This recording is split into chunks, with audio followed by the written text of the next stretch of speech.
Fala pessoal, bem-vindos a mais um Astropontes Podcast. E olha, esse assunto de hoje interfere diretamente com a sua vida. Literalmente, diretamente com a sua vida. Hoje nós vamos falar a respeito de exame de proficiência médica. E você vai saber todos os detalhes, por que isso é importante, né? E como que isso não tem sido respeitado, vamos dizer assim, no Brasil, e por que eu fiquei tão interessado nesse tema através de uma audiência pública no Senado. E para falar com a gente sobre esse assunto, alguém que tem um conhecimento de décadas, né, e sabe exatamente do que está falando, é o Dr. César Eduardo Fernandes, presidente da Associação Médica Brasileira. Ele é professor titular de ginecologia da Faculdade de Medicina do ABC. Doutor César, obrigado por estar aqui com a gente. Esse é um assunto que, eu confesso, eu fiquei muito, mas muito preocupado a partir daquela audiência pública, das informações que nós tivemos lá. Eu gostaria que, em vez de eu falar do seu currículo, eu gostaria que o senhor se apresentasse, né? Inclusive, um dos objetivos nossos aqui é motivar a garotada para as carreiras na medicina, aprender, né? Nós precisamos disso. Então, se eu puder falar um pouco do seu currículo, como que eu chegou nessa posição, é importante para a gente. Bom, primeiro eu quero agradecer sobremaneira o senador Marcos Pontes, senador astronauta Marcos Pontes, porque tenho uma admiração pela sua formação acadêmica, pela sua capacidade intelectual e pelas causas que abraça, senador.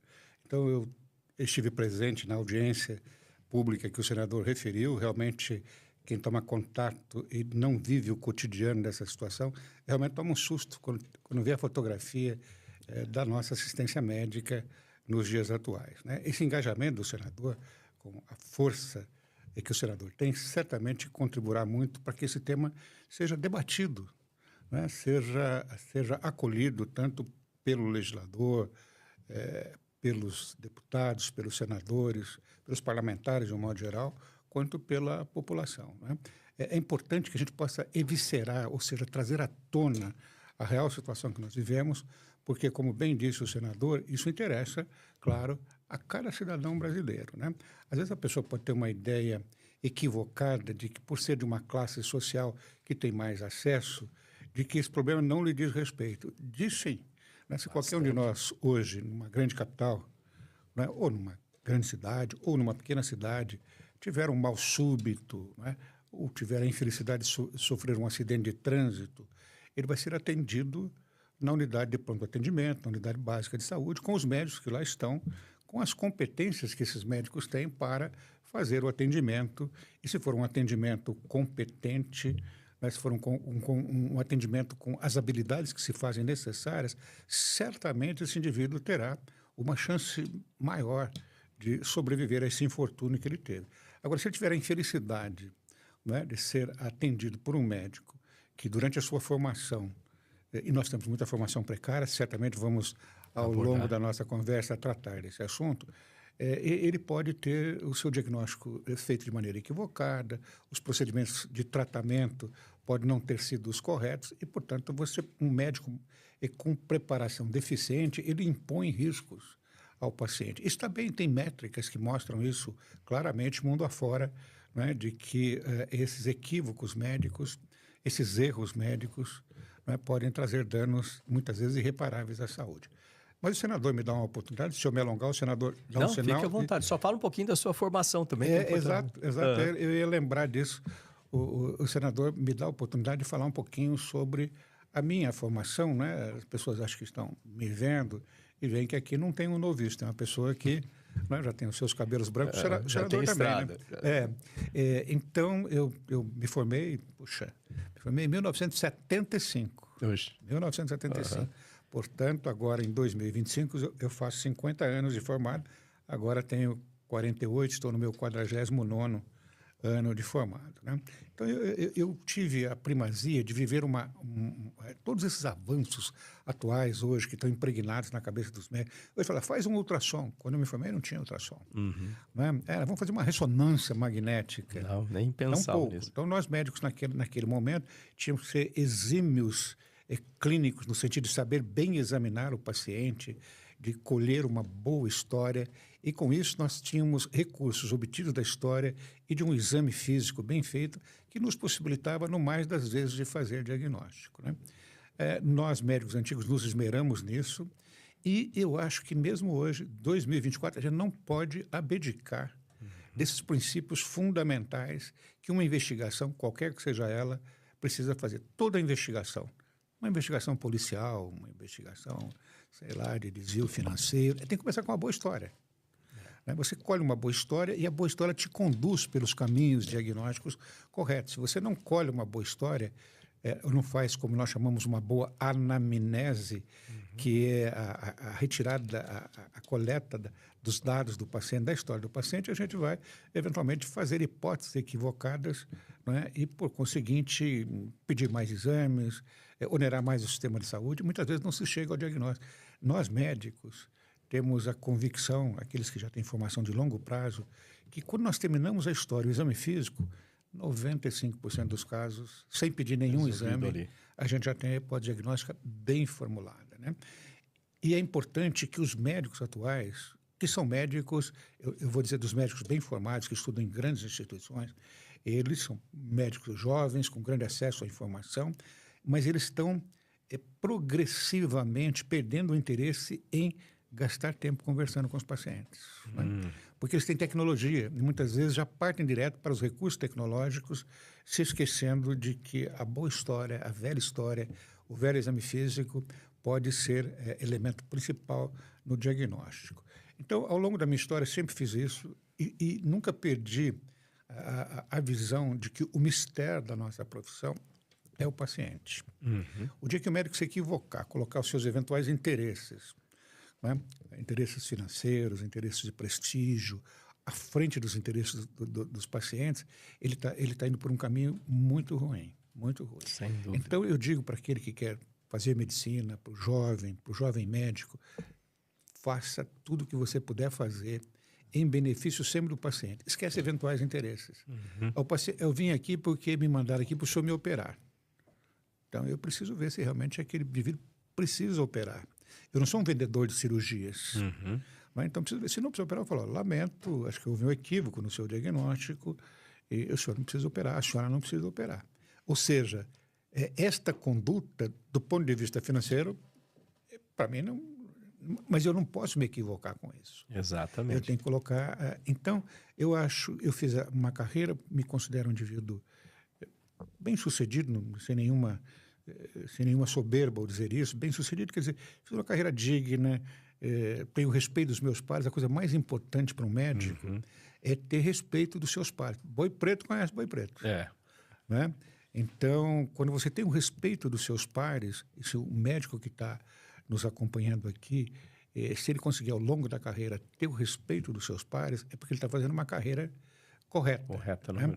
Então, do alto desse tempo de vivência que eu tenho, eu sempre me pergunto, será que se eu voltasse lá aos meus 17 anos, a gente faz essa opção muito jovem, né? Para a escolha de profissão, para qualquer profissão, né? Eu voltaria a fazer medicina. Acho que foi uma carreira que me deu muita satisfação, precisa de muita abnegação. Né? A carreira do médico é uma carreira que, dependendo da especialidade, ele tem que estar disponível quase que o tempo todo. E olha, eu vejo assim, se a gente entrar por essa área, eu, por exemplo, eu acho maravilhosa a carreira de medicina. Eu acho, primeiro, a função para a sociedade extremamente importante. Tem até uns testes psicológicos, eu já fiz muito isso na minha vida, e alguns deles o pessoal pergunta assim, né? Psicólogo, psiquiatra, né? Assim, escuta, você tem um papel aí, você tem essas profissões aqui, pessoas representando essas profissões, dá uma lista. A Terra está sendo destruída e você tem que escolher 10 pessoas para levar na sua espaçonave. Só cabem 10 pessoas e você tem que levar para um planeta que já foi escolhido, que vai ser o novo lar aí da humanidade. Você não pode escolher mais pessoas. Quais dessas pessoas você escolheria? Inevitavelmente, o médico está sempre no meio da tripulação, né? Eu tive isso aí, quando está no espaço, o seu corpo muda, a situação é de risco, estresse e tudo mais. E o fato de você... A NASA, em termos de astronautas, nós temos a primeira profissão que tem mais são engenheiros, a minha. Depois médicos. Tem muitos médicos. E é interessante que às vezes o pessoal pensa assim, pô, astronauta tem que ser militar. Não, astronauta é profissão... Você quer ser astronauta, a profissão é civil. Viu? Civil não precisa ser militar, não. E médico é uma boa indicação para ser astronauta. E vai precisar cada vez mais com os voos de longa duração. E te dá um conforto extra você ter na sua tripulação um médico. No meu caso, a minha tripulação nós não tínhamos, mas a gente tinha um médico em Houston, um médico em Moscou, 24 horas, 7 dias por semana, atendendo. A gente tem pelo menos 1 ou 2 da tripulação treinam para ser as mãos e os olhos dos médicos. A gente usa telemedicina para poder resolver algum problema ali, né, dentro do voo. O que eu quero dizer com isso é que a profissão de médico ela é extremamente importante. E o médico, né, do meu ponto de vista, eu vejo quase como isso, é quase como um sacerdócio, né? Tá ali, tem que gostar de gente, tem que gostar de ajudar as pessoas, né? Na essência é isso. A gente vê tantos conflitos, tantas coisas ruins no planeta, sempre vai ter um conjunto de médicos ali para poder ajudar naquela situação toda. Então, acho, olha, só não é para rasgar cedo de começo, não, mas parabéns pela profissão, parabéns por isso que representa, porque para a gente é salvar vidas, realmente, sabe? A gente tem que dar um enfoque. Por isso que durante aquela audiência eu fiquei tão assim, eu falei, nossa, né? Marcelo Morales, sim, médico da minha equipe, quando combinou para a gente fazer, eu falei, não, vamos fazer ali e tal, eu acho importante, né? A gente já tinha tratado um pouco sobre a questão de invasão das competências médicas, depois vamos falar sobre isso também, mas eu falei, pô, mas será que tá tão complicado assim mesmo? E aí, quando eu ouvi ali, falei, não, tá assim, vamos se mexer aqui para fazer a coisa funcionar. E é isso que a gente quer falar. Vamos começar lá da parte, né, do básico, vamos dizer assim, né, da formação educacional no Brasil. O senhor falou da sua época de formação, né? Por essa época eu estava no ensino médio, né? Um pouquinho antes do ensino médio. Estava ali na escolha. Mas o que acontece é que naquele tempo, quando o senhor estava falando, eu estava lembrando para mim como piloto. Quando eu comecei a voar, né, e na época que eu voava, como piloto de caça, inclusive, os aviões eram mais simples e dependiam muito mais do piloto tomar as decisões e pilotar, a gente chama de pé e mão, muito mais de pé e mão do piloto ali para cumprir a missão com sucesso, sobreviver e não entrar num acidente, né, e fazer a coisa como tem que ser feita. E sobreviver. Ok. Eu vejo que os médicos naquela época eles não tinham essa tecnologia toda, hoje em dia. Então, você tinha que depender muito mais do seu conhecimento, da sua leitura, do seu tempo dedicado ao estudo. E eu conversei outro dia também com o doutor Macedo, que ele fez uma cirurgia de hérnia. Aí eu voltei lá para falar com ele e a gente estava discutindo justamente isso. Ele falou assim, não existe o caso, ele falou assim daquele jeitão, né? Não existe o caso o aluno de medicina achar que vai chegar na medicina, vai fazer 4 horas de aula, vai para casa e não vai fazer nada. Não existe isso, ele tem que estar disponível. É um curso difícil, é um curso que precisa ser assim para aprender. Então, se quiser fazer um curso simples, não vai fazer medicina, que medicina não é para esse tipo de coisa. Então, eu achei interessante. E depois da carreira, se acha que é só ir lá e começar a ganhar dinheiro, não é assim. A gente tem que trabalhar e ser muito competente no que faz. Então, começando lá na parte de formação, como é que o senhor vê? Isso é uma das coisas que nós tivemos durante aquela apresentação, que você fizesse seus comentários, que eu não sabia desse dado, eu fiquei realmente abismado quando eu vi os dados ali apresentados do número de escolas de medicina no país. Não, intrinsecamente, isso não é ruim, desde que a gente tivesse, todos eles, né, um curso excelente, né? Uma formação excelente, tudo bem. Mas eu vi ali nos dados, eu falei, caramba, a gente só tem menos, absolutamente, do que a China, do que a Índia. Eu falei, pô, a Índia é muito maior do que a gente. Sim, sim. Tem mais do que os Estados Unidos, o Brasil. Eu falei, tem algo estranho dentro desse negócio. Então, eu queria que o senhor comentasse primeiro sobre isso, a questão do número de cursos de medicina, né, a proliferação, vamos chamar assim, de cursos de medicina de baixa qualidade. Esse é um ponto. Eu vou falar um pouquinho sobre isso aí, que interfere diretamente nisso que a gente está falando, né? Tá. Senador, eu vejo o seguinte em relação ao número de escolas médicas que nós temos atualmente, né? Dados da última demografia médica, é uma publicação que se faz a cada 2 anos, em conjunto com a Faculdade de Medicina da USP e a Associação Médica Brasileira. E ali a gente tem o panorama de como está a distribuição de médicos, de especialistas, onde eles estão, onde eles vivem, onde eles trabalham, né? No último censo que foi publicado no início do ano passado, 2023, nós tínhamos 560 mil médicos no Brasil. Né? E quando a gente fala 560 mil, você fala, nosso país é gigantesco, né? Será que 560 mil é muito? É pouco? Né? E, claro, qualquer indivíduo de razoável percepção vai dizer, mas isso aí tem que ver em relação ao tamanho da população. Né? Densidade, então, né? Habitualmente se usa um quociente de 1.000 médicos, né? Então, de mil pessoas, quantos médicos você tem para cada 1.000 pessoas? Né? Normalmente se comparam essas cifras entre países de médicos por 1.000 pessoas. Então, no Brasil, se você joga esse número de médicos apontados para final de 2022, a publicação foi em fevereiro de 2023, mas os dados eram finalizados para 2022. Portanto, já se passaram quase, daqui a pouco completamos 2 anos disso. Então, esses números que eu estou dizendo de 560 mil médicos é de final de 2022. Hoje, certamente, estamos acima dos 600 mil médicos, porque nós estamos formando mais de 40 mil médicos por ano. Né? Então, certamente, estamos acima de 600 mil médicos no Brasil. Agora, o que significam esses números? Se a gente fizer esse quociente, vai dar 2,61 médicos para 1.000 habitantes. 2,61. Será que é bom ou será que é ruim? Vamos comparar. Vamos pegar países grandes, né? Vamos pegar...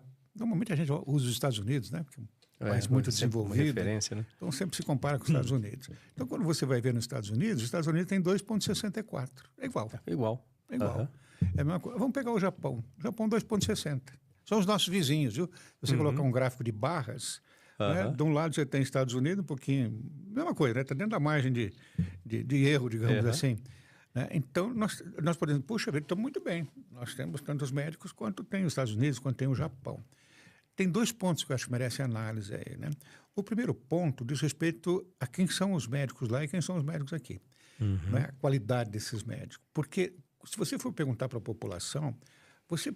Gostaria de ter mais médicos? Eu imagino que 100% das pessoas... lógico. Eu quero ter mais médicos. Foi o que eu falei no começo da audiência, inclusive. Então, mais médicos, em princípio, não é uma coisa ruim. Mas eu acho que precisa pensar qualificativos a isso. Né? Colocar que tipo de médico que eu quero. Né? Eu quero mais médicos qualificados e resolutivos. Aquele médico que vai trabalhar na atenção básica de saúde, nas UBSs, né? Que as UBS hoje estão sob o manto da administração municipal. Isso. Né? Então, a UBS tem como princípio a atenção básica de saúde, a atenção primária. Quem está indo para a UBS hoje é o médico mais qualificado ou menos qualificado? Quem está indo para a UBS é o médico menos qualificado, porque ele não conseguiu espaço em unidades mais diferenciadas ou nos hospitais mais diferenciados, ou ele não conseguiu fazer uma especialidade. Exato, mais complexidade. Então, sobra a ele a possibilidade, né, de trabalhar na unidade básica de saúde. Tem alguns médicos muito competentes que trabalham na unidade básica de saúde, mas eu tenho que tomar uma média da competência desses médicos. Uma unidade básica com médicos competentes deve ser resolutiva em aproximadamente 90% dos casos que chegam ali. E com isso ela descomprime, né, a atenção secundária e a atenção de alta complexidade, a atenção terciária. Né? Eu não preciso, nós médicos chamamos esse médico está fazendo empurroterapia. Empurroterapia o que é? Olha, chega aqui, eu estou com uma dor no meu nariz, ou otorrino. Vai para o otorrino. Será que eu não consigo resolver a dor no nariz e aprofundar um pouco o meu diagnóstico como médico de atenção básica? Eu não preciso encaminhar direto para o otorrino. Claro que o exemplo é simplório aqui, né, mas é mais para dar a entender o que eu estou dizendo. Então, um médico bem formado, qualificado e resolutivo deveria estar trabalhando na unidade básica de saúde. Agora, por que o médico qualificado não vai para a unidade básica de saúde? Certamente, né, é porque não há atrativos, segundo os critérios que ele define de atratividade para que ele vá para lá. Né? Isso é um ponto importante para levar em consideração para fazer políticas públicas adequadas. Lógico. Então, eu acho que o legislador, o governo, tem que ter essa sensibilidade de colocar nas unidades de saúde competência tanto estrutural, competência funcional, como competência de recurso humano. Aqui nós estamos falando do médico, né? Mas o médico não faz medicina sozinho. Sim, né? Ele precisa de toda uma equipe competente, né? Mas voltando às escolas médicas, nós tínhamos até 2013, quando foi publicada a Lei dos Mais Médicos, então faz 11 anos que nós temos a publicação da Lei dos Mais Médicos, nós tínhamos 190 escolas de medicina. Certo. 190. Hoje nós estamos com 400. Ou seja, a primeira escola de medicina foi quando chegou Dom João VI lá. Chegou aqui e fez a primeira escola de medicina na Bahia. Né? Logo a seguir foi a do Rio de Janeiro e demorou um tempão. Nós chegamos na década de 50 do século passado com 50 escolas, não me lembro exatamente o número, né? E hoje estamos com 400. Né? O senador falou muito bem, a gente está perdendo para a Índia, está perdendo em número absoluto, né? Porque, como bem lembrou, quer dizer, a Índia tem 6 vezes a nossa população. Isso. 6 vezes a nossa população. Se nós temos 40, para que a gente fosse igual, tinha que ter 240. Né? Eles têm 44, 40. Errei o número. Nós temos 400, eles têm que ter 2.400. Isso. 2.400, né? Mas eles têm 450, alguma coisa assim. Mas nós vamos ganhar esse campeonato. Proporcionalidade não precisamos nos preocupar, porque o ano passado se liberou, o Ministério da Educação liberou mais 95 escolas, né? Tem um edital para mais 95 escolas, 1.700 municípios estão credenciados, né? Está listado esses 1.700 municípios, que não são nas grandes cidades, são cidades menores, né? Com a ideia equivocada de que se o médico formar numa cidade pequena, ele vai se radicar lá. Não vai. Não vai. Esse é um segundo ponto que eu queria falar, que eu acho importante, porque, primeiro, tem muitos médicos, realmente não é ruim, desde que tenha qualidade. Sim. E aí eu fico com a minha cabeça de engenheiro aqui e começo a pensar assim, eu tenho imagina uma caixa de ferramenta. Eu não posso ter tudo chave de fenda, eu tenho que ter uma diversidade de ferramentas ali se eu quiser cumprir uma função com aquela. Eu não sei se existe algum estudo disso, que a gente nunca falou sobre isso aí, mas tipo assim, quantos médicos por especialidade, ou qual o percentual, vamos supor, eu não preciso ter todo mundo ser cirurgião, né? Nem todo mundo precisa de cirurgia, mas certamente eu tenho que ter mais médicos que tratam no básico. Inclusive no Japão, eu trabalhei 3 anos com o Japão, pouco a gente sabe disso, mas lá em Tsukuba, por distrito, tinha um médico do governo responsável por aquele distrito. Ele era tipo médico de família. Ele cuidava de todo mundo naquele distrito, sabia quem tinha diabetes, quem tinha isso, quem tinha aquilo. E aí ele conseguia acompanhar todas as famílias.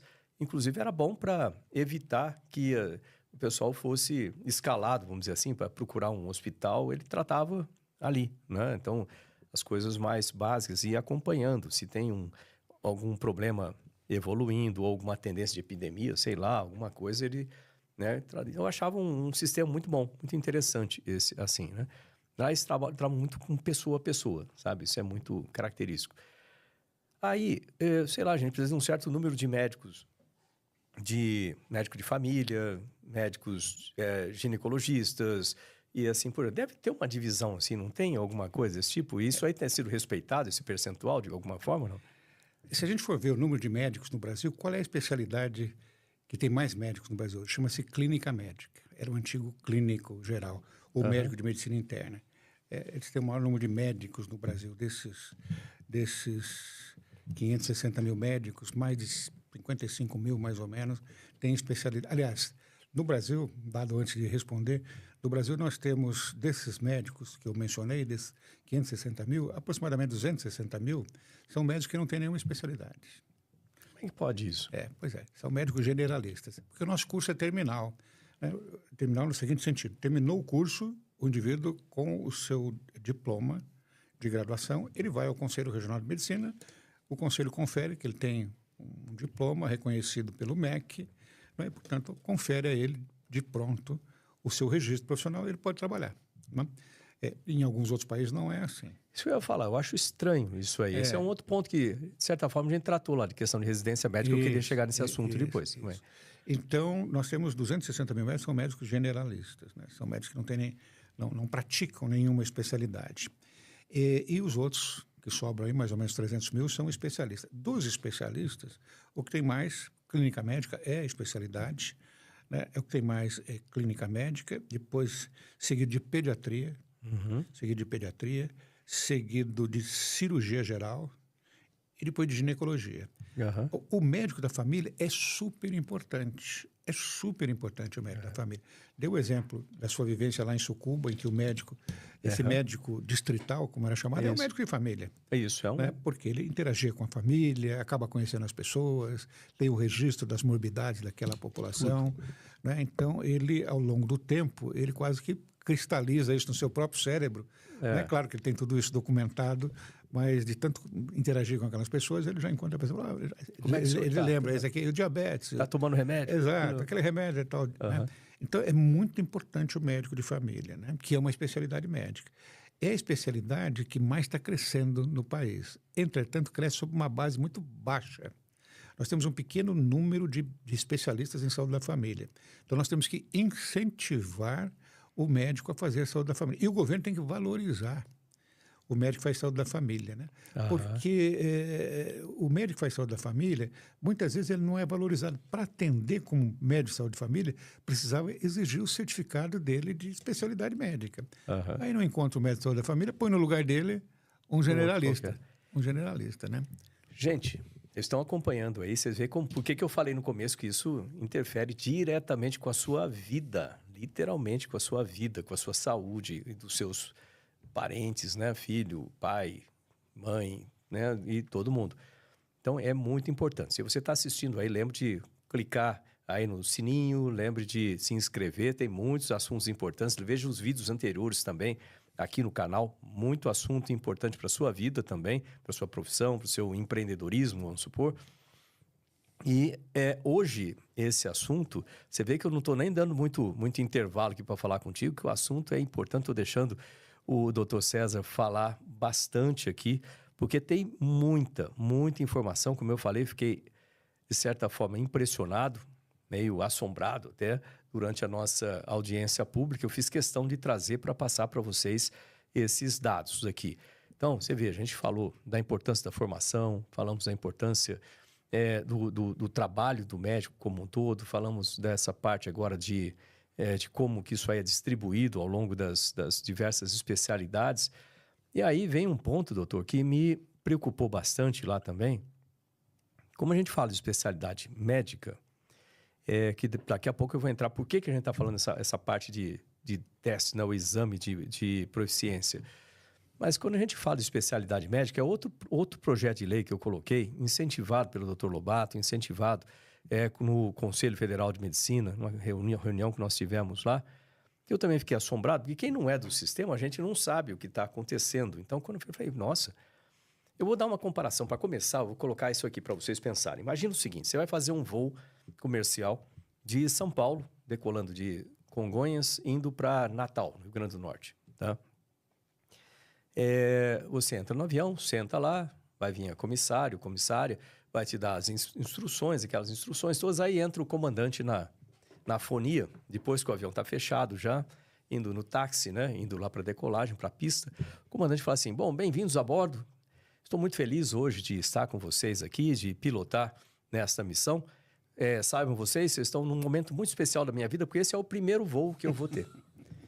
Eu nunca pilotei esse avião, mas hoje vocês vão debutar, vamos dizer assim, então vocês vão participar do meu voo solo, né? Então, queria agradecer a presença de todos, o voluntariado de vocês estarem comigo nesse avião. Eu espero que eu consiga fazer todos os procedimentos. O tempo está razoável na rota, né? Eu não tenho o treinamento de instrumento necessário, né, para fazer o voo, né, para cruzar alguma turbulência muito grande, mas vamos rezar para que tudo dê certo, né, para que a gente decole daqui com segurança, pouse lá com segurança. Aliás, né, como não perguntei isso antes, se alguém quiser descer do avião, eu vou dar uma paradinha ali e vou abrir a porta. Quantas pessoas você acha que vai ficar nesse avião? Nenhuma. Como que a gente fala assim? Eu sou engenheiro. Se eu chegar para alguém e falar assim, eu vou botar um negócio novo, eu vou fazer algum tipo de procedimento, sei lá, estético, um procedimento que é médico. Cara, as pessoas não podem confiar em mim como engenheiro para fazer um negócio desse. Mas isso acontece, eu fiquei sabendo que isso acontece no Brasil. Fala um pouco sobre essa invasão de competências médicas. Eu gostaria, vamos falar da invasão de competência, mas eu gosto da invasão da atividade médica, mas eu queria chamar a atenção, senador, e o senador certamente concorda com isso, que a competência não é algo presumível. Eu não posso presumir que o senador, se quiser fazer um procedimento estético, ele fala, mas eu sou competente. Eu não sou médico, mas eu sou competente. Eu não posso presumir que o senador é competente. Acho que a competência tem que ser comprovada. Não foi treinado, Não foi treinado. E ainda que pudesse ser treinado, faltaria ao senador as formações básicas que são necessárias para o médico. Então, a competência, a gente tem que partir do princípio que ela tem que ser comprovada. Né? Por essa razão é que nós defendemos o exame de proficiência médica. Porque se eu voltasse a esse tema 30, 40 anos atrás, quando iniciava a minha profissão, e alguém me dissesse... Na época, tinham 3 escolas aqui em São Paulo, na cidade de São Paulo. Tinha a escola da USP, a Escola Paulista de Medicina e a Santa Casa. Então, nós tínhamos que estudar numa dessas 3 escolas. Aqui em São Paulo existiam algumas poucas, no interior também. E nós tínhamos absoluta convicção, e os nossos professores também, de que a gente era bem formado. Para os conhecimentos que nós precisávamos adquirir ao longo da formação, nós tínhamos a oportunidade de adquirir esses conhecimentos. A escola médica sempre teve 6 anos.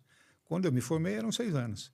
O conhecimento que eu tinha que adquirir lá era muito diferente e a escola continua com 6 anos. Já era período integral e agora continua período integral. Só que a massa de conhecimentos, está certo que a acessibilidade também facilitou muito. Os recursos de aprendizado também melhoraram, mas o curso continua com 6 anos. E a gente sabe que a aquisição de competências não é igual. É possível que, se nós formos fazer o mesmo curso, senador, tivemos os mesmos professores, as mesmas ferramentas, é possível que o senador possa ter uma velocidade para adquirir as competências maior do que a minha. O senador já chegou nas competências e eu estou ali ainda com 30% das competências. É natural que seja assim. É ser humano, cara. Ser humano não quer dizer que eu cursei os 6 anos e o outro cursou. É possível que alguns cursem os 6 anos e adquiram as competências. Outros não adquirem as competências. A pedagogia médica mostra que a velocidade de aquisição de competência é diferente. Por esta razão é que nós precisamos fazer o exame de proficiência. O exame de proficiência vai testar as mínimas competências. O que são mínimas competências? Olha, vamos apresentar para esse jovem médico um quadro de diarreia. E ele vai ter que saber fazer o diagnóstico da diarreia, por que esse paciente está tendo diarreia e como tratar a diarreia. Eu não vou pedir para ele abrir um cérebro e fazer uma craniotomia e extirpar um tumor cerebral. Não, isso é algo super especializado, não é algo para se adquirir na graduação. Mas uma diarreia tem que saber tratar. Você tem que saber a coisa. Uma pneumonia. Se o indivíduo tem uma faringite, tem uma infecção de vias aéreas superiores, esse médico tem que saber tratar. Então, ele precisa ter esses conhecimentos básicos que se adquire no curso de medicina. Sem o que, ele não pode. É um risco para a população. Eu vejo isso naquela nossa conversa ali, na audiência. O que me chamou muita atenção é assim, quando eu estou falando agora do ponto de vista do paciente. Aqui, eu acho que quem está nos acompanhando aí tem a mesma sensação do que eu. Fala assim, eu vou no médico, obviamente eu vou porque eu tenho algum problema para ser cuidado ali. E eu tenho na minha cabeça não quero colocar ilusão, mas eu tenho na minha cabeça a certeza, eu imagino que eu vou chegar lá, aquele profissional que está ali sabe exatamente o que ele está fazendo. E se for um caso sério, que vai para uma cirurgia, quando a gente está ali, que vem o anestesista e começa a falar com a gente e aplica ali alguma coisa e conta aí de 100 para 1. Aí você começa lá, 100, 99, já esqueceu tudo, já foi. A partir daquele momento, a sua vida está literalmente na mão desses profissionais. São os médicos que estão operando, tem o anestesista, tem o próprio cirurgião, às vezes tem mais de um, sei lá, depende da situação. Tem os instrumentadores, tem enfermeiros, eu acho que deve ser uma equipe enorme. Nunca vi a equipe, mas deve ter uma equipe grande ali. Você está com a vida na mão dessas pessoas. E a última coisa que você pode imaginar é que quem está fazendo alguma coisa ali não saiba o que está fazendo. Claro. Na sua mesma coisa que eu falei para ilustrar essa coisa do piloto. Você acha que o piloto é muito bom, que sabe o que está fazendo. De repente, se não sabe, pelo amor de Deus, não quero isso aqui. Então, gente, para você que não está acompanhando exatamente o detalhe, a gente está falando aqui a respeito de um projeto de lei que eu coloquei ali no Senado, que está em tramitação, em fase terminal já, é o PL 2294 de 2024, que determina que o exercício da medicina no Brasil tenha como exigência a aprovação no exame de proeficiência. Isso eu coloquei esse PL, não foi da minha cabeça, né? Eu não sou da área, foi justamente através de uma audiência pública que nós chamamos para discutir o assunto com profissionais do setor, e mais do que profissionais do setor, né? Como o Dr. César vamos dizer assim, ele é presidente de uma associação enorme, com muitos médicos, representa a categoria, assim como o Conselho Federal representa também, ou seja, tinha ali os representantes da categoria, né? E eles veem a necessidade de fazer isso aí. Não é que a gente quer dificultar a vida daquele que está querendo ser médico, não tem nada a ver com isso. A gente quer manter a segurança para todos nós no Brasil e manter a qualidade, né? Você vê que o número de cursos é grande. Eu vi lá também que muitas dessas escolas não têm nem sequer um local para eles treinarem, um hospital. É como se aprender a voar sem avião. É difícil você fazer isso aí. Ou seja, a gente precisa garantir o mínimo para fazer isso. Existia até uma proposta de se fazer vários exames. Tinha até um nome, como é que era? Exame seriado. Exame seriado. Vários exames. Mas Ou o teste do progresso. Para ver o progresso. Mas não dá. Na prática, isso é muito difícil de se fazer. Também seria muito penoso para o aluno fazer isso aí. Agora, tem um exame, como é feito na OAB, por exemplo, para ser advogado no Brasil. Se você quiser ter o OAB, você vai ter que fazer o exame da OAB, né, de qualificação. Mesma coisa aqui. E num caso, eu diria, né, sem desmerecer os advogados, mas uma coisa muito mais crítica para a vida da gente, que é a nossa saúde. Então, eu fiz questão de colocar, para o senhor saber também, a gente colocou isso aí e a gente começou a ver a reação, né? Então, tem reações diversas. É normal, né? Numa democracia a gente tem essas reações diversas. Mas eu diria que grande parte reconhece a importância, a grande maioria reconhece a importância de se ter um exame como esse no Brasil, né? E principalmente porque é escorado com base técnica, de quem ensina. O senhor é professor de uma universidade, ou seja, sabe muito bem do que está falando, de quem ensina, de quem trabalha no setor, né, e de quem sabe realmente das necessidades que a gente tem no Brasil. Eu queria falar também uma parte aqui importante, que eu falei um pouquinho sobre essa invasão, que eu coloquei um outro projeto, que, se eu não me engano, é o 1914. Depois precisa checar o número, que eu, de cabeça são muitos. Eu coloquei mais de 200 projetos no ano passado. São todos projetos baseados, né? Assim, vou inventar um monte de projeto, não. É tudo com razão de ser, com justificativa, né, obviamente importante. E esse daí, ele tratava da invasão de competências médicas. Um cara que não é qualificado para fazer alguma coisa, resolve fazer e depois, se der alguma coisa errada, quem vai ter que corrigir é o médico. Exato. Exato. Isso põe em risco também a saúde das pessoas, né? Sem dúvida eu quero falar da invasão, mas tem um ponto que o senador... Eu não vou esquecer, viu, senador? Vou voltar à invasão, mas tem um ponto que o senador falou que causa muita confusão nas pessoas. É como se o exame de proficiência fosse colocado para punir o egresso do curso de medicina. Pois é. Né? Não é essa a intenção. O que nós temos que ter em mente é que nós não podemos punir o paciente. Exato. Né? Então, se eu coloco um médico que não tem as competências necessárias, que tem uma deficiência de formação, e eu fecho os olhos para isso, eu estou punindo aquele indivíduo que vai ser atendido por esse médico que não adquiriu as competências necessárias. Né? Então, eu disse aqui no início da nossa conversa que o nosso mistério é olhar o paciente. Exatamente. A razão de ser da nossa profissão é para assistir o paciente. Então, que fique claro para a população, não me agrada de forma alguma ver um estudante que cursou 6 anos, não é, depois não ser aprovado. Não me dá prazer isso. Acho que não. Não me dá prazer nenhum. Eu imagino a família dessa pessoa.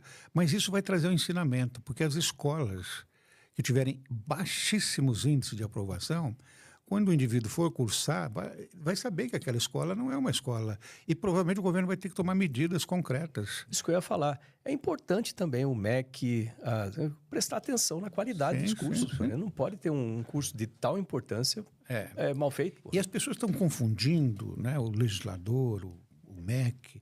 Eu nunca critico a intenção das pessoas, porque eu suponho que as pessoas são de boa intenção. Eu não acredito que quem está no MEC, faça isso de prejudicar as pessoas. Não é. É por análise equivocada, né? E cumpre com que cada um de nós chame atenção para isso.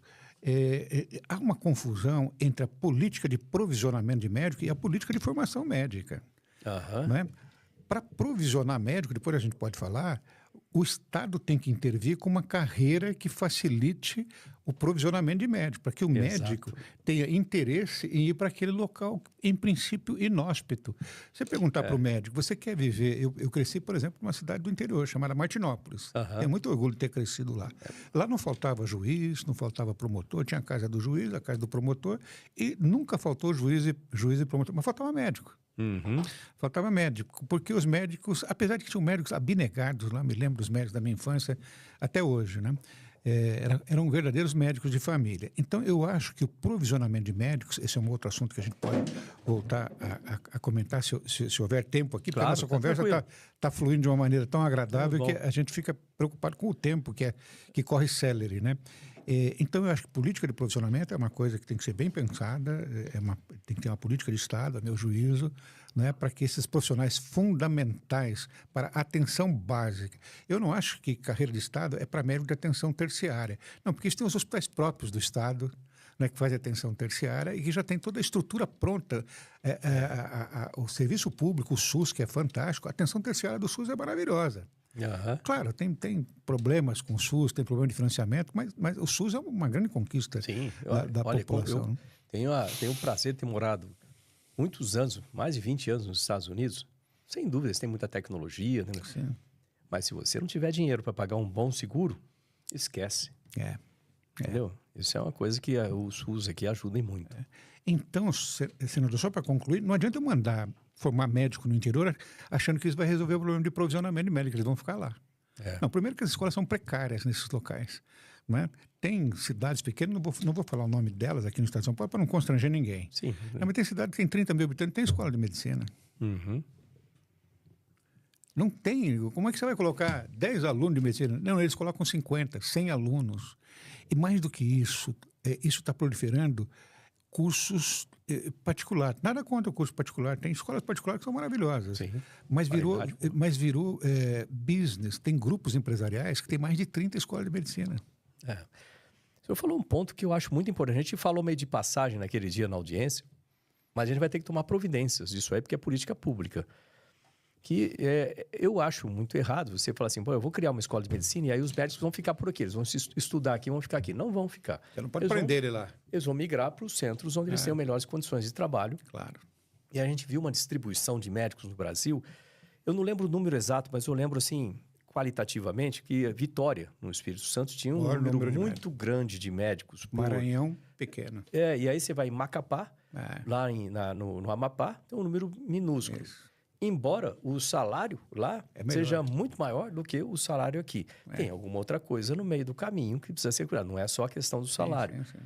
E aí, dentro desse aspecto, uma coisa que a gente tratou ali, que a gente vai ter que colocar, eu acho que a gente vai ter que colocar isso aí em lei também, de alguma forma, a gente empurrar para que isso vá na direção correta e ter carreira estruturada de médico. Eu queria que o senhor desse algumas ideias, algumas sugestões a respeito disso, né? Que o senhor falou a parte de juiz, né? Que eu vejo o magistrado, por exemplo, ou o Ministério Público, eles têm uma distribuição, né? Que forma de uma carreira, você acaba tendo uma capacidade de distribuir, né, os seus profissionais nos lugares mais remotos do país. E a gente precisa disso no Brasil. Claro. Então, dá a sua opinião e alguma sugestão sobre isso. Eu penso, senador, que o médico que opta por uma carreira de Estado, ele tem que ter dedicação exclusiva. Você não tem um juiz que de manhã é juiz e à tarde está atendendo no escritório de advogado dele. Ele é juiz o tempo todo. Né? A mesma coisa o promotor, o magistrado, de um modo geral. Né? Então, eu acho que o médico ele tem que optar pela carreira de Estado, não é? E ele tem que saber que ele vai começar, se é aprovado num concurso. Eu moro aqui em São Paulo. Né? Aqui em São Paulo, na cidade de São Paulo, a meca, digamos, é o Fórum João Mendes, vamos dizer assim. Ele não vai, no início de carreira, trabalhar. Não, ele precisa fazer uma carreira inteira. Eu lembro de uma pessoa da minha cidade, né? De uma família da minha cidade, que optou por carreira de magistrado, ficou em cidade pequena e chegou aqui no Fórum João Mendes, chegou a desembargador. Né? Então, o médico também tem que ter uma carreira. A ele seria facultado, não é? Por competência, por tempo de profissão, tem que ter critérios de ascensão profissional. Mas eu penso que ele deveria ter uma carreira exclusiva do Estado, como promotor, como juiz. Ou militar, eu sou militar. Por exemplo, né? Carreira militar, você entra na academia, você já sabe que você tem uma carreira, você sabe, tem até essa previsibilidade é uma coisa importante também. Você sabe que você sai como cadete, você vai passar 1 ano como aspirante, depois 2 anos como segundo tenente, mais 3 anos como primeiro tenente, mais 3, não sei quanto tá agora, 3, 5 anos de capitão, depois major, você vai subindo. E ao longo da carreira você tem cursos que você vai fazendo para se especializar, né, dentro das áreas, ou cursos obrigatórios para cada gestão, né? E a partir dali, você escolhe, por exemplo, eu quero ser transferido para Natal, no Rio Grande do Norte, que eu tenho parente lá. Vou ser transferido para Natal. Mas tem que ver como você se encaixa, como é que está as suas notas, vamos chamar assim, a sua avaliação, porque tem avaliação, isso inclusive é promovido por tempo e promovido por merecimento. A sua avaliação vai melhorando, você consegue mais coisas. Ou quando você vai, por exemplo, eu fui transferido para uma cidade mais difícil, Uaupés, lá na São Gabriel da Cachoeira. Cidade pequenininha, difícil, no meio da floresta lá, não. Eu fiquei lá, tipo, não fiquei, mas um militar vai para lá e fica lá durante 3 anos, 4 anos, ele sai, o exército, no caso, que a Força Aérea, não sei se tem destacamento lá, mas fala assim, agora você pode escolher, você quer ir para onde? Eu quero ir para o Rio de Janeiro, eu quero ir para, sei lá, para Vitória. Vitória ainda tem uma coisa muito boa lá, porque tem, né, muitos médicos lá também. E aí ele tem a opção de mudar para aquele local. Eu acho que ter uma carreira estruturada vai ajudar e muito nessa distribuição no Brasil, mas eu não vejo ninguém tratando disso. Não, acho que até agora deve ter alguns projetos históricos lá da carreira de Estado, porque essa ideia, os médicos defendem, eu preciso ser justo, não é algo que nasceu comigo no MB. Essa ideia já vinha de antes. Né? Então, é possível que tenham projetos parados lá, né, sobre a carreira de Estado. Mas eu acho que é uma oportunidade para o senador, não é? Pensar nesse eu vou assunto. buscar essas informações, vou procurar empurrar esse negócio para funcionar. Porque a gente tem que colocar as políticas públicas a favor, parece óbvio, né? Colocar as políticas públicas a favor da qualidade de vida da população. Né? Eu vejo tanta coisa correndo lá que muitas vezes vai ao contrário disso, né? Por exemplo, liberar droga. Esse é um outro assunto aí para a gente discutir. Né? Liberação de droga, a gente sabe que prejudica a pessoa, prejudica a família, prejudica o Estado, a sociedade, prejudica tudo. E a gente vê a perda de tempo, né, de pessoas que deveriam estar pensando bem da população, trabalhando contra a população. E sabendo que a população é contra isso. Tipo assim, as coisas absurdas. Mas, voltando para o enfoque mais médico aqui, essa questão da carreira eu acho muito importante. E tem um outro ponto que eu queria falar com o senhor, que eu vi lá durante a nossa apresentação, era um dos tópicos, que foi o seguinte: eu achava, né, que todo curso de medicina, eu fiz a faculdade de medicina, eu achava que era obrigatório. A minha filha é médica nos Estados Unidos, e para ela não foi opcional, ela teve que fazer residência. É diferente. Né? Depois ela teve que fazer residência, aí ficou mais 4 anos fazendo residência. Hoje ela é médica, trabalha com ela, mas ela fez uma especialização dentro da residência. E é o período que eu lembro que durante o curso dela, vou chutar aqui umas coisas que eu lembro quando ela estava fazendo. Ela fala assim, agora eu estou fazendo estágio na ortopedia. Aí estava lá, em um certo nível do curso, ela estava lá na ortopedia. Aí eu disse, mano, você está onde? Eu estou na pediatria, agora fazendo um negócio na pediatria. Estou na ginecologia. Né? Ou seja, ela tinha uma experiência, assim, de alguns... De geral, mas era... se era um mês, era muito. Não, assim, não era muito tempo numa especialidade dessa. Então, tem muitas. Nós temos 50... Aqui no Brasil, nós temos 54 especialidades médicas. Nos Estados Unidos tem 30. Ué. Aqui nós temos 54. Então, como é que você vai fazer tudo isso e ter experiência em cada uma delas? Não tem como.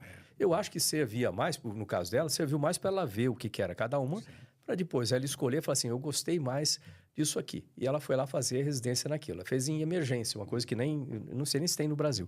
Ela é médica de emergência lá. Né? Que para salvar, eu falei, poxa, não podia escolher alguma coisa mais tranquila? Vai fazer, sei lá, dermatologia? Parabéns para ela. É uma especialidade duríssima. E ela tá lá, encara... Pô, é pauleira, porque você vê toda hora chegando coisa... Mas eu vi que ela fez aquelas especializações, fez aqueles estágios para escolher uma especialização. Mas eu fiquei muito surpreso, assustado, de novo. Estou falando dos meus sustos aqui, gente. Quando Fala assim, não é obrigado a fazer residência. Eu falei, Não é. como que pode mudar um negócio desse aí? Senador, isso que o senhor está falando é de uma importância muito grande. No Brasil, o indivíduo termina o curso dele, e ele só, já disse isso, repito, Isso. só com o certificado de conclusão do curso ele vai obter um registro profissional, pode trabalhar. Nos Estados Unidos, o registro profissional, para quem terminou o curso, para poder fazer a residência, ele é provisório. Ele só vai ser o definitivo. A sua filha deve ter o definitivo porque acabou a residência. Sim. Então, ela deve ter o registro profissional definitivo. Mas, se você não fizer a residência, você não pode trabalhar lá. Isso. Você não pode trabalhar. Obrigado. Todo mundo tem que fazer a residência. E se eu não me engano, eu não tenho certeza disso, mas de tempos em tempos eles têm que fazer algum tipo de teste, alguma coisa para isso. Outra coisa. Eu vou dar um exemplo aqui e eu peço que quem me ouça procure entender. Quem está me ouvindo, procure entender. Eu me formei em 1975. Fiz 3 anos de residência, fim dos quais eu prestei o exame de pares, tal como é lá nos Estados Unidos. Você termina a residência, presta o exame de pares. No meu caso, são uma banca de ginecologistas e obstetras, que faz uma prova cognitiva para testar os meus conhecimentos e uma prova prática e de habilidades. Obtive meu título de especialista. Em 1979, eu estava com meu título de especialista. Então, eu já era um ginecologista em 1979. Nós estamos em 2024. Nunca mais ninguém testou as minhas competências para saber se ainda eu posso continuar sendo ginecologista obstetra. Nos Estados Unidos, a cada 5 anos... então é isso. A cada 5 anos, era até 2018, a cada 10 anos. Aí, os boards que se reúnem lá para definir falam, 10 anos é muito tempo agora. Poderia ser válido... Tudo evolui. Então, a cada 5 anos, você é obrigado a comprovar as suas competências. Você não precisa fazer uma prova nova, não. Você tem que falar assim, olha, eu fiz esse curso aqui, eu fiz esse outro curso, eu frequentei esse congresso. É um sistema de acreditação.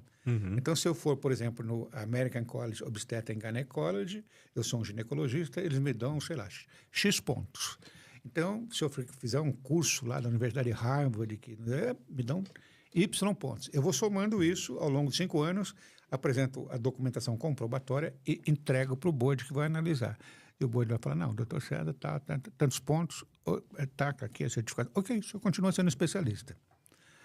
Se eu não comprovar isso, eu não posso mais me apresentar como especialista.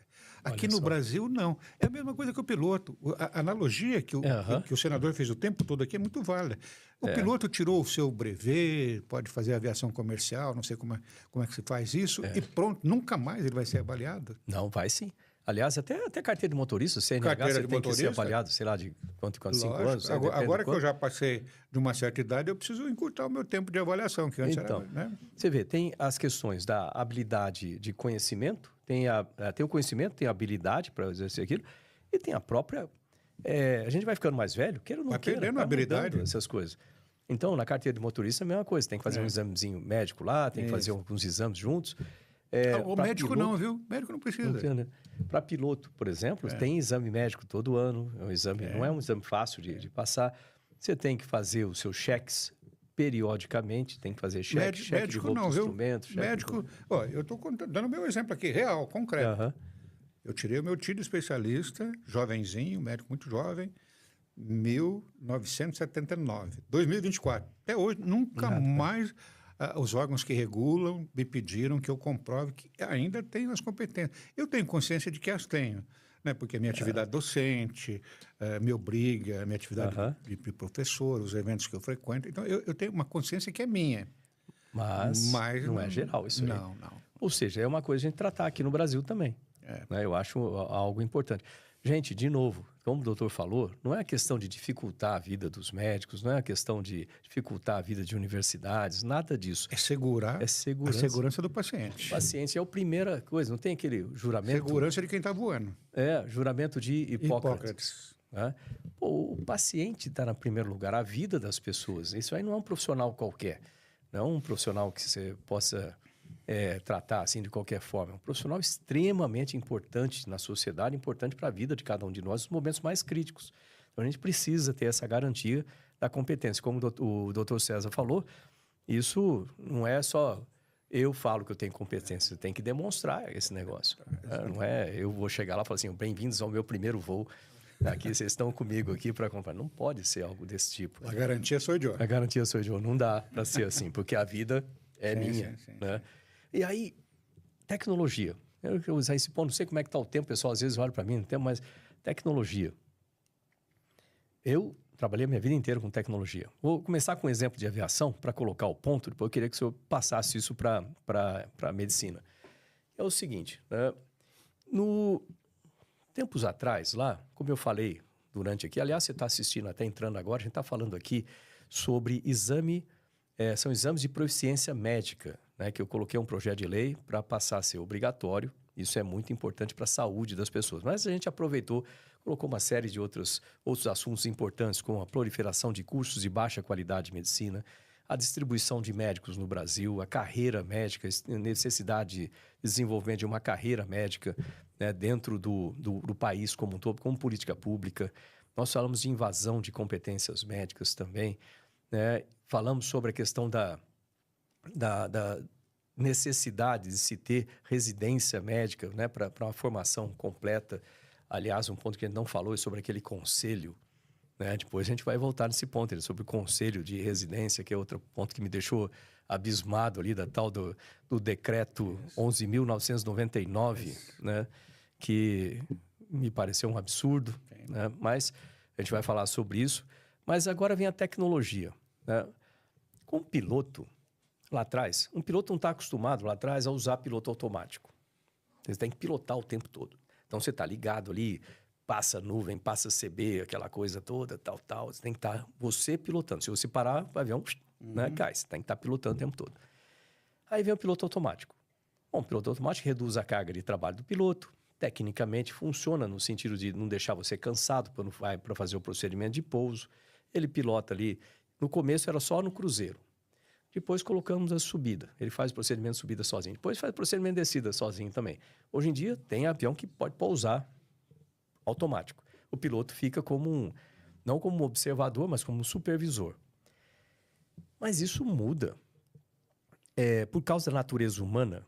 A natureza humana, o que é? Menos energia, melhor.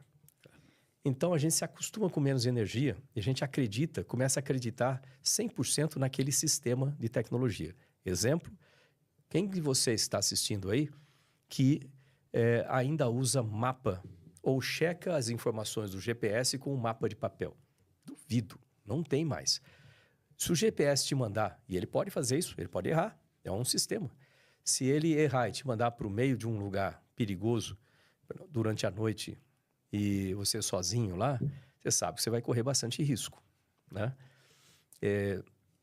Mas você acaba confiando, porque se o GPS nunca erra, um dia ele erra e te coloca numa situação difícil. Avião, mesma coisa. Piloto automático está lá, nunca erra, o piloto relaxa. Chega um momento em que a automatização do avião comete algum erro, o piloto não está preparado para, no próximo segundo, isso não é exagero, no próximo segundo, assumir o avião e tomar a providência correta para salvar o avião naquela situação. Com a inteligência artificial, quando ela começar a entrar dentro dos sistemas, esse assunto vai ficar ainda mais complicado para o treinamento dos pilotos. Por causa da natureza humana. Aí eu queria transferir essa informação para a área de medicina. Como que a gente vê? Logicamente, a tecnologia ajuda em muitas coisas, desde o diagnóstico até o tratamento, até a cirurgia, um monte de coisa com a tecnologia. Mas e o treinamento do médico? Ele tem que se adaptar a isso tudo, né? Senador, eu acho que a gente está alinhado no sentido de valorizar todos esses recursos tecnológicos e trazê-los a bem do exercício de cada uma das profissões. Na profissão médica, eles são extremamente valiosos, né? A gente vê hoje as cirurgias realizadas por robô, né? Que tem precisão nos movimentos, comete menos equipe, mas ele está sendo comandado como se um joystick fosse pelo médico, né? Tem movimentos que a mão não faz. A mão, ela chega aqui, ela não vira ao contrário, a mão do robô vira. Né? Então, são ferramentas fantásticas. Mas esse temor que o senador expressou de o médico deixar de ter conhecimentos básicos, né, os quais poderiam ser necessários para ele intervir, corrigir eventuais equívocos da tecnologia, né? A gente fala de inteligência artificial, né? No estágio que nós estamos de inteligência artificial, com os bancos de dados acessados pela inteligência artificial, No mais das vezes ele vai acertar, não é? Vai acertar, não sei dizer em que percentual, 99%, 99,5%, 99,9%. Eu não sei o quanto acerta a inteligência artificial. Mas não é 100%. Mas não é 100%. Então vai ter lá aquelas situações que o médico vai ter que observar, né, as proposições feitas por um sistema de inteligência artificial e ele vai ter que dizer isso sim, isso não. Existem áreas que são fantásticas. Eu vou dar um exemplo aqui. Na radiologia, tem um exame que nós fazemos, senador, para rastreamento, né, para procura ao acaso, um rastreamento de câncer de mama, por exemplo, que é a mamografia, que é um instrumento extremamente valioso. Uhum. Hoje você consegue chegar ao diagnóstico do câncer de mama quando a lesão não é perceptível pela paciente, não é palpável pelo médico. São lesões, são microlesões apenas identificadas pelos exames de radioimagem. Uhum. Né? Então, com isso, você consegue chegar a tumores em estágios tão iniciais que você faz procedimentos nada mutiladores nessas mulheres. Antigamente, a cirurgia já arrancava a mama, arrancava o peitoral. Eu vivi essa época. Era uma tragédia para a mulher que passava por isso. Eram casos avançados de câncer de mama com cirurgias extremamente mutiladoras. Hoje você consegue chegar a esse... Pinpoint. Exatamente. Às vezes, com um agulhamento, você vai lá e faz o diagnóstico e depois faz pequenas cirurgias e resolve o problema, né? Esse exame de mamografia, ele é de interpretação muito difícil. Uhum. Precisa uma longa curva de aprendizado do médico radiologista, vendo 1, 2, 100, 1.000, 10.000, 50.000, 100.000 mamografias para que ele tenha o olho treinado. São né? muito sutis as diferenças. Sutis, às vezes, os achados.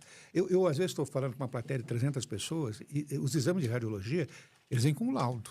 Né? Ele vai fazer um exame de radiologia e vem a descrição, que é quase como descrever uma paisagem. Tá aqui, encontrei isso, encontrei aquilo outro. Né?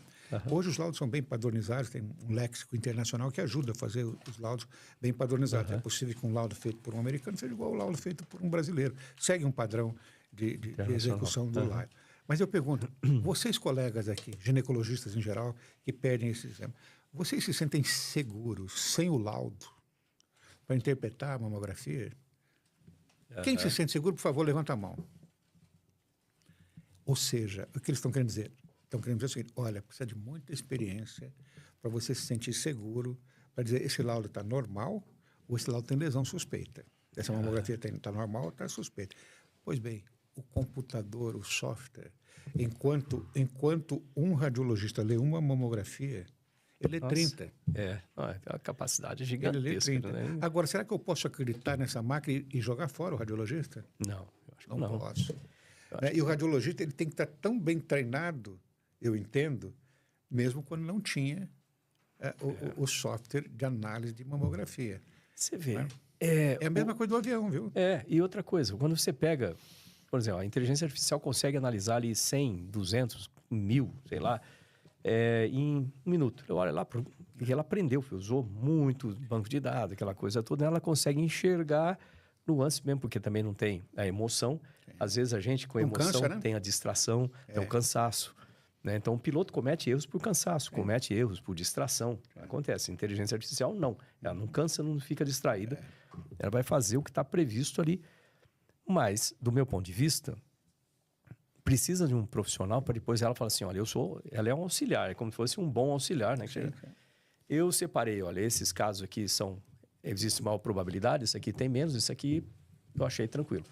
Né? Eu olhava, concordo com esse aqui não. Mas precisa da palavra final do médico ali dentro desse sistema. Da mesma forma, né, você imagina, por que a experiência... Eu lembro que uma vez eu estava lá na USP, em São Carlos, na engenharia aeronáutica, fazendo lá, ajudando o professor Catalano, que era o diretor da área ali, do departamento, fazer umas avaliações de projetos de formatura dos alunos, projetos de engenharia aeronáutica. Aí vem lá, eles obviamente usam muitas ferramentas computacionais agora. Quando eu fiz o curso lá atrás, no ITA, a gente não tinha muitas dessas ferramentas, a gente usava raramente alguma coisa ou outra, elementos finitos ali para fazer cálculo, mas gente que colocava as formas e assim por diante. Hoje tem ferramenta para um monte de coisa. E aí veio lá um dos projetos que eu olhei, era para ser um avião de treinamento, né? Um avião leve de treinamento, manobrável e tal, e eu olhei. De repente, eu vi um avião, parecia um planador, um motoplanador. Eu falei, pô, treinamento de planador? Isso aí, mas não está os requisitos não são isso. Não, isso foi o que a gente teve como resultado de todas as análises que a gente fez. Análises computacionais, sim. E você não checou depois com os requisitos, né? Se essa forma aí ficaria adequada para fazer turno, por exemplo, a baixa altura, não é acrobacia, não vai ser muito adequado para fazer um tipo de coisa dessa aí. Ou seja, o que eu quero dizer com isso é que, embora o software, o equipamento, ele pode te dar um monte de informações, cabe ao profissional, no final das contas, ser bem treinado para olhar aquilo e falar, pô, isso aqui faz sentido ou não faz sentido, mesmo em termos gerais, né?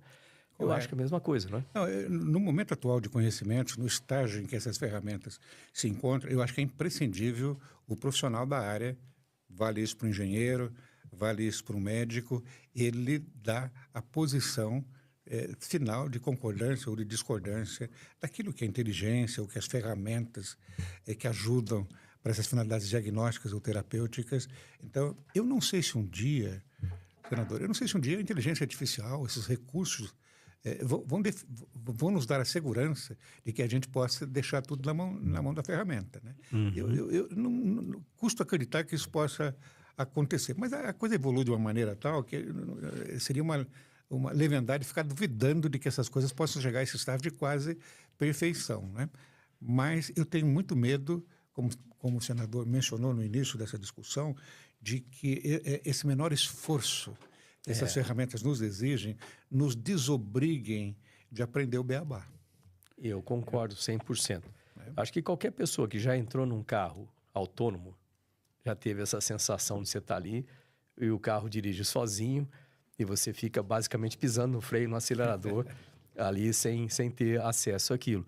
Ou, no caso da Dragon é a cápsula da SpaceX. O chefe daquela área era o Gerd Wiesmann, da minha turma. Ele me chamou lá porque havia uma discussão com os astronautas da NASA, com eles, e nós, como astronautas profissionais, a gente quer ter um sistema que você possa, a qualquer momento, assumir o sistema e pilotar. E lá não tinha o sistema muito assim, ou seja, foi uma discussão séria com relação a isso aí. E isso vai acontecer em toda a área, à medida que a inteligência artificial progride em termos autônomos, né? Sem dúvida nenhuma vai ser um próximo patamar para a gente discutir.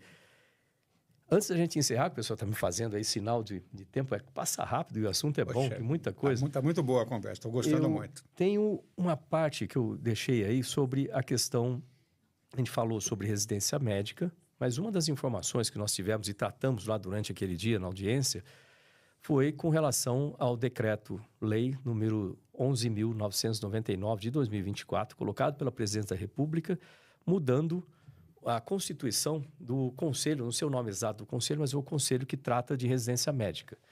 Que, obviamente, né, o que eu vou falar parece ridículo, a gente vai falar um negócio desse, mas a gente vê certas decisões que são... Né? Você tem um conselho que trata de aviação, é bom você ter profissionais de quê? Padeiro, né? Médico. Não, você tem que ter gente de aviação para tratar daquilo. Você tem um conselho que fala de medicina, você tem que ter o quê? Você tem que ter médico, tem que ter gente que trabalha naquilo. Mas eu não vou mostrar mais minha indignação com isso, vou deixar o doutor César falar a respeito disso. Como é que ficou essa história? A gente está tentando eliminar esse decreto, né? Através de um decreto legislativo, né? Para que isso seja revogado. Porque me pareceu completamente sem sentido isso aí. Mas explica por que isso aí. Né? Pois é, nós tínhamos um decreto, nós estamos falando sobre, só para dar nome correto aos bois, a Comissão Nacional de Residência Médica. Isso. Né? Comissão Nacional de Residência, que é uma comissão que existe desde 2011. Essa comissão, como eu imagino que toda comissão que trata de assuntos específicos, foi bom um exemplo para fazer analogia, né? Uma comissão que vai tratar de aviação tem que ter aviadores, tem que ter, né, gente que entende do assunto, né? E, claro, os órgãos reguladores têm que estar presentes também, né? Então, essa Comissão Nacional de Residência Médica, de acordo com o decreto de 2011, ela tinha, entre os seus membros, que compõem a plenária da comissão, onde se toma as decisões, é o fórum de tomada de decisões, e essas decisões significam o seguinte, olha, precisa abrir um novo programa de residência médica numa cidade qualquer do Brasil, não é? Porque lá tem um hospital que possibilita, então se analisa o hospital, se analisa o corpo docente, se analisa o número de pacientes, aí fala, não, aqui dá para abrir 3 vagas de ginecologia. E quem define isso, não é a Comissão Nacional de Residência Médica. Quem estava na Comissão de Residência Médica? Haviam 6 membros do governo e 6 membros, sempre me parece que deva ser assim, das entidades organizadas, representativas da sociedade, que no caso são entidades médicas. Né? E era muito legítimo que assim fosse, até pela premissa que o senador trouxe. Então eram 6-6, e claro, nem sempre as entidades médicas, todas elas estavam na mesma direção, em geral sim, né? E as do governo quase sempre muito alinhadas. Né?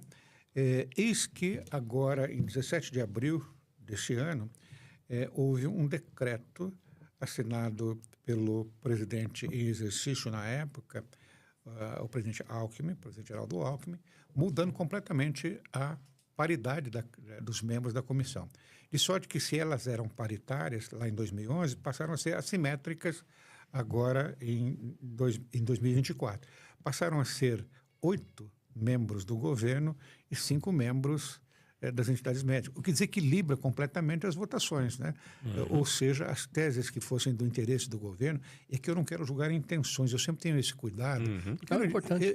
eu não imagino que o indivíduo vá lá e ele tenha má fé nas suas proposições. Ele pode ter convicções ideológicas, de um lado ou de outro, que encaminhe, que enviese o seu raciocínio, amealhado esse raciocínio ou entremeado de convicções ideológicas. E eu acho que as coisas técnicas, elas não podem ter, não pode ter essa influência ideológica, né?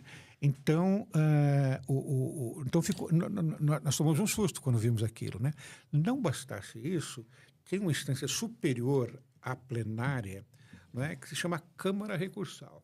A Câmara Recursal é formada por 3 membros, e a Câmara Recursal tem o poder de não validar, de mudar completamente a decisão da plenária. Esses 3 membros eram 2 representantes do governo, um do Ministério da Saúde e um do Ministério da Educação. E o 3º membro era eleito pela plenária, que também seria do governo, porque tem... vai ser todo mundo de lá. Então eram 3 do governo, né? Bom, e isso agora foi mudado, viu, senador? Não sei a informação que chegou ainda ao senador, teve uns 10 dias atrás. Nós fizemos muitas reuniões, viu? Fomos algumas vezes ao Ministério da Educação, ao Ministério da Cultura, conversamos com os ministros, não é? Conversamos com deputados, enfim, tentamos os caminhos que eram possíveis para tentar reverter, anular esse decreto. Enquanto isso, o presidente Alckmin, que é um presidente médico, ele ficou provavelmente muito chocado com... Porque eu disse um dia para o ministro da Educação, muito simpático, o ministro Camilo, falei, ministro, o senhor conseguiu uma coisa inédita. Nós médicos ficamos brigando entre as entidades médicas. O senhor nos uniu todos. Agora não tem conflito aqui. Todo mundo... Está todo mundo unido, né? Então, acho que o presidente, acho que ele viu aquilo, não sei o nível de informação que ele tinha, e aquilo acho que o incomodou. Então, ele chamou as entidades médicas para conversar. E aí nós falamos tudo que nós não gostamos no projeto, e ele ficou de rever e de reeditar um projeto que efetivamente reeditou. Agora, há uns 10 dias atrás, não vou me lembrar o número agora. O outro, de tanto falar, eu gravei, o 11999. Isso. Esse eu não memorizei ainda. E nesse decreto, ele restituiu a paridade. Ótimo. Ótimo. Restituiu a paridade, mas manteve a Câmara Recursal. Né? E a Câmara Recursal, ele deu uma certa benesse, que foi o seguinte, 2 do governo e 1 das entidades médicas. Então, fica... fica 2 garantido que fique ali.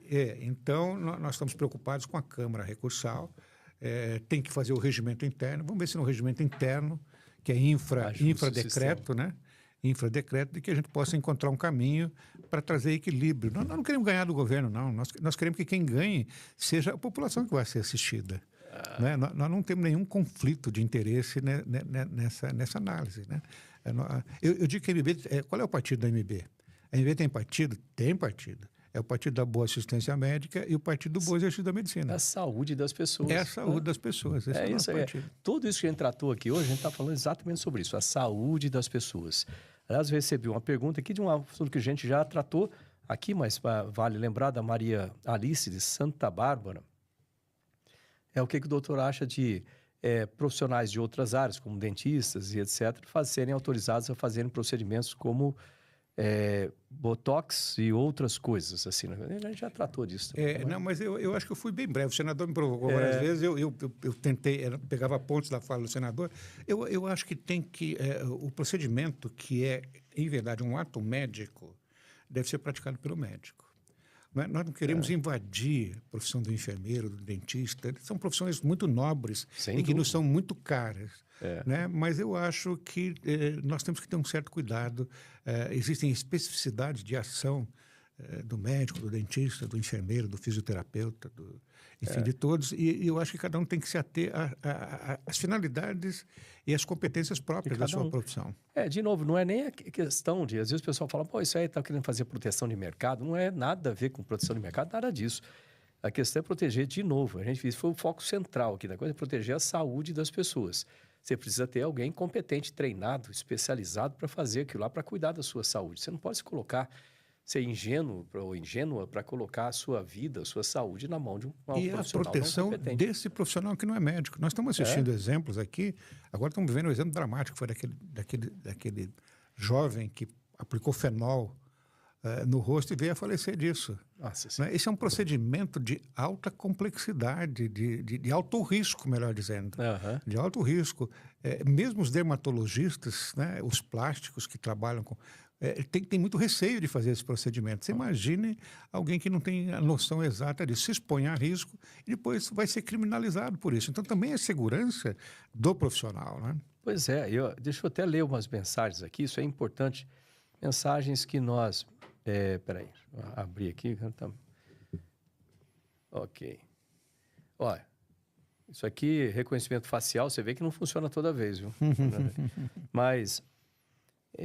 aqui, ó, comentários a respeito do projeto de lei, do nosso projeto de lei 2294 de 2024, que determina o exercício da medicina no Brasil, tenha como exigência a aprovação no exame de proficiência. Então, ele está falando sobre esse projeto, que está um dos nossos temas que nós falamos aqui hoje, né? Deixa eu ver aqui, ó. Daqui, ó. Concordo, acho importante. Como médico e vendo o caos que está a nossa profissão, com a proliferação absurda de cursos, concordo com a medida. Todas as áreas deveriam ter para balizar melhor o ensino no Brasil. É um dos comentários aqui. Tem outros aqui também, né? Quem critica só vê o próprio lado e não vê os dos pacientes. Se o médico é bom e preparado, vai passar fácil na prova.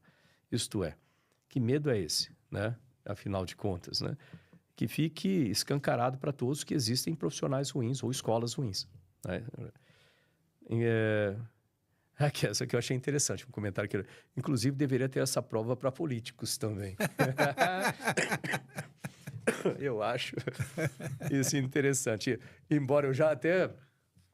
Uma vez eu falei sobre isso, né, e falaram que era anticonstitucional. Né? Tá certo, no certo ponto de vista, tem que ter um político que representa tudo... Mas, convenhamos, o poder que tem um político para tomar decisões e executar essas decisões, né, tem que ter um mínimo de formação para fazer aquilo. Não quer dizer que a pessoa não vai ser competente ou inteligente. Não, mas de novo, a mesma coisa, né? Eu acho... Eu concordo, viu? Não sei como fazer isso, né? Sem ferir a Constituição e sem ferir direitos já cristalizados, mas eu acho que deveria ter competências Quem falou isso aí foi o Augusto Gardim. Né? Aí, Augusto, eu concordo contigo, viu? Sinceramente, nisso aí. Outro aqui do Gabriel Carapeba. Aqui, acho muito boa a proposta, né? E assim como no direito, né? A questão da OAB no direito, né? Tem diversas opções de trabalho ligadas ao direito, mas aí tem as questões de o que você pode fazer exatamente com isso, né? Então, olha, gente, tem muitas mensagens sobre isso. Eu vejo o interesse todo e é óbvio, né? Como eu falei aqui no começo, se você está nos acompanhando desde o começo, aliás, agradeço a sua audiência, isso mexe com a vida da gente, literalmente com a vida da gente. Então, eu quero agradecer e muito ao nosso doutor César Eduardo, né? Deixa eu pegar o nome inteiro para falar o nome inteiro. César Eduardo Fernandes, né? Doutor, ele é presidente da Associação Médica Brasileira, uma associação enorme que congrega, obviamente, uma parcela muito grande dos médicos no Brasil. Professor titular de ginecologia da Faculdade de Medicina do ABC. E com uma experiência enorme. Eu ficaria falando o tempo todo, a noite inteira aqui, a gente tem o limite de tempo, mas eu, de novo, doutor, gostaria de agradecer muito as informações que o senhor trouxe. Eu acho que esclareceram demais a população. forma geral, aos cuidados. E por que a gente está fazendo isso? As questões de esse projeto de lei para proficiência médica, o projeto de lei para evitar a invasão, né, das competências médicas ou de qualquer profissão, é importante ter isso em mente. As questões de residência médica, a importância da residência médica, da proliferação de cursos, a qualidade, a distribuição de médicos no país. Olha quanto assunto a gente falou, né, sobre o comitê, né, essa comissão para se tratar da residência médica. Olha, eu adorei a nossa conversa. Queria que o senhor fizesse seus comentários finais, né, e fique à vontade, não se preocupa com o tempo, né, que aqui é tranquilo. Fique à vontade para seus comentários finais. Não, senador, o senador usou uma maneira de se expressar no início, falou de rasgação de seda quando enumerava aí as minhas atividades. E eu quero dizer também que eu não vou fazer rasgação de seda, mas eu preciso expressar com toda clareza a admiração que eu tenho pelo senador. E essa admiração, ela passa longe de qualquer apreciação de natureza ideológica ou política pela pessoa do... Obrigado. Eu quero falar da pessoa do senador, né? Um indivíduo lúcido, consciente, né? Que tem um raciocínio com começo, meio e fim, que me agrada muito ouvi-lo. E agradecer também o fato de conseguir bem compreender esta situação aflitiva que nós vivemos, que diz respeito à formação do médico, no seu período de graduação, no seu período de residência médica e as implicações que isso tem para a população, né? O senador alertava, você que está nos ouvindo, isso diz é um assunto que ele diz diretamente, e diz mesmo, senador. Essas questões, o indivíduo só valoriza a assistência médica o dia que ele precisa da assistência médica, né? Enquanto isso, é algo muito etéreo, muito distante, né? Se você fala com um indivíduo de maior idade, esse indivíduo já tem comorbidades, ele já tem lá o seu diabetes, já tem a sua pressão arterial, já tem a sua dor nas articulações, já tem os seus problemas de mobilidade, já tem uma certa insuficiência cardíaca, então ele sabe da importância da assistência médica, né? Mas o jovem saudável, como é a maioria dos jovens, talvez não consiga enxergar a exata importância disso. E o legislador, ele precisa nos acolher, né? E precisa nos ouvir para ver se nós estamos enviesados por algum conflito de interesse. É claro que existem posições que são defendidas, né, não pela causa em si, né, e sim porque aquilo possa ser de interesse de um grupo ou de outro grupo, né. Eu quero declarar aqui que para essa conversa que nós estamos tendo, senador, eu não tenho nenhum conflito de interesse. Excelente. Nenhum conflito de interesse, nem conflito de interesse ideológico, político, partidário, ou interesse pecuniário, ou de qualquer outra natureza, né. Eu estou num momento da minha vida em que acho que a medicina deu muito para mim, né? Me deu alegria de exercer a minha profissão, né? Me deu o respeito dos meus pares, me permitiu ter uma vida digna, né? Me permitiu ser útil para os pacientes. Eu chego muito gratificado no momento de vida que eu estou. Então, eu acho que é minha obrigação, e agora enquanto dirigente de uma entidade da importância da Associação Médica Brasileira, eu usar boa parte do meu tempo, né, para lutar por essas causas em prol da população, em prol daquele indivíduo que precisa da assistência médica, né? Então, ter um espaço como esse que o senador nos oferece é muito valioso. Então, não estou exagerando ao agradecer o senador por ter me convidado, por convidar a MB, né? E eu preciso fazer esse reconhecimento de público pela admiração que eu tenho pela pessoa do senador. Tem grande capital intelectual, que tem formação acadêmica requintada, que tem uma experiência de vida inusitada e rica, né? E que certamente impressiona muitos cidadãos do Brasil e a mim particularmente. Muito obrigado, viu, senador? Doutor, eu que agradeço. Obrigado aí pelos comentários, né? Sem dúvida nenhuma. Nossa, da mesma forma, né, a gente trabalha ali para melhorar a vida das pessoas. Acho que é a melhor coisa que tem, ajudar as pessoas. E fico muito feliz, né, e muito lisonjeado e honrado, né, com as suas palavras e o fato de o senhor estar aqui com a gente hoje, compartilhando tanta experiência aqui com cada um que nos assiste. E eu tenho certeza que isso vai ser muito válido, não para convencer as pessoas, outro que eu espero que autoridades aí estejam ouvindo e prestar atenção nas necessidades que a gente tem para o país. Lembrar que nossa população está ficando mais velha também, esse é um ponto importante. As nossas pirâmides estão afinando. Está invertendo. Daqui a pouco ela está assim. Né? Então, gente, olha, você que nos acompanhou, vou te fazer um pedido aí, bota aí no sininho, né? E bota inscrever-se aí também, importante acompanhar o Astropontos Podcast toda quinta-feira às 19 horas, sempre com assuntos, eu procuro pensar a dedo o que a gente vai tratar aqui e sejam coisas úteis para a sua vida, úteis, né, para o seu aprendizado, para o seu crescimento, né? E nesse caso de hoje é útil literalmente para a sua vida. Compartilhe, né? Tem um monte de vídeos também no canal. Entre lá, assista, compartilhe, fale com as outras pessoas, discuta os assuntos, né? Você ficou em dúvida com alguma coisa? Convide, mande mensagem para a gente aqui, né? Que a gente responde, converse, né? Espalhar bom conhecimento é importante. Você não precisa concordar com tudo, mas é importante que você saiba o que exatamente acontece com fatos e não narrativas, nada disso, e discuta. Discutir é a melhor forma de aprender. Então, obrigado aí, fato de vocês estarem conosco. Conto com vocês na próxima quinta-feira, 19 horas, com outro tema sempre importante, tá? Grande abraço aí, tchau, tchau.